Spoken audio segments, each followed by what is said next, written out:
নমস্কার, দীপ্তাস কিচেনে আজকে রান্নায় আপনাদের সাদর আমন্ত্রণ। আজ নিয়ে এসেছি স্বাদ ও পুষ্টির মেলবন্ধনে অপূর্ব এক রান্না, হাতে মাখা মুসুর ডাল। ভাত ও রুটি সবের সাথে এটি খাওয়া যায়। আসুন তবে শুরু করা যাক। প্রথমে নিয়েছি এক বাটি মুসুর ডাল, দুটি বড় পেঁয়াজ সরু সরু করে কুচি করে কেটে নিয়েছি। আপনারা একটা বড় পেঁয়াজ হলেও নিতে পারেন। একটি টমেটো ছোট ছোট কুচি করে কেটে নিয়েছি। আলু লম্বা লম্বা করে কেটে নিয়েছি, একটি বড় আলুই আমি নিয়েছি। আর নিয়েছি দুটি ডিম। আদার জুলিয়েন নিয়েছি, অর্থাৎ সরু করে লম্বা লম্বা করে আদার টুকরোগুলো কেটে নিয়েছি। 8-10 কোয়া রসুন ছোট ছোট কুচি করে কেটে নিয়েছি। আর নিয়েছি দুটি শুকনো লঙ্কা আর 3টে কাঁচা লঙ্কা। মুসুর ডাল প্রথমে ভালো করে রগড়ে ধুয়ে আধ ঘন্টার মতন জলে ভিজিয়ে রেখেছি। দেখুন মুসুর ডালগুলো একটু ফুলে আকারে বড় আকৃতির হয়ে গেছে। এরপরে একটা পাত্রে এই ভেজানো মুসুর ডাল আস্তে আস্তে জল ঝরিয়ে তুলে নিতে হবে। এরপরে বাকি উপকরণগুলো অর্থাৎ পেঁয়াজগুলো পরস্পরের থেকে ছাড়িয়ে নিয়ে এই মুসুর ডালে দিয়ে দিতে হবে। পেঁয়াজ সব দেওয়ার পরে টমেটো এবং আলুও এই মুসুর ডালের বাটির ভেতরে আমরা দিয়ে নেব। একইভাবে আদা রসুন কুচিটাও এর সাথে নিয়ে নিতে হবে।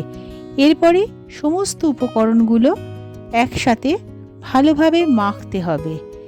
বেশ 5 মিনিট সময় ধরে মেখে নেওয়ার পরে একে একে হলুদ গুঁড়ো, নুন, কাশ্মীরি লঙ্কা গুঁড়ো এর ভেতরে দিয়ে দেব এবং তার উপরে অল্প সর্ষের তেল দেব।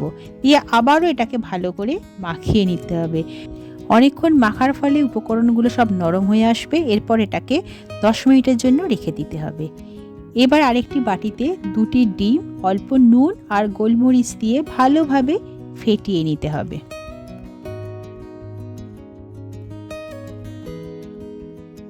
ডিম ভালোভাবে ফেটানো হলে একটা কড়াই গ্যাসে বসিয়ে তাতে অল্প সর্ষের তেল দিয়ে ভালোভাবে এটাকে গরম করতে হবে।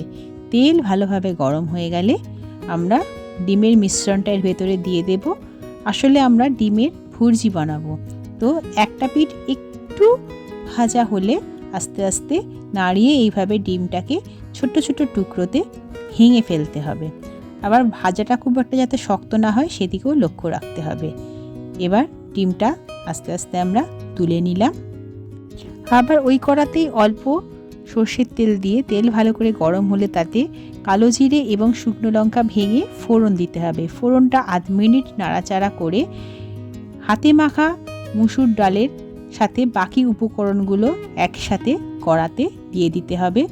প্রথমে আঁচটা কমিয়ে সবটা আমরা আগে কড়াতে ঢেলে দেব।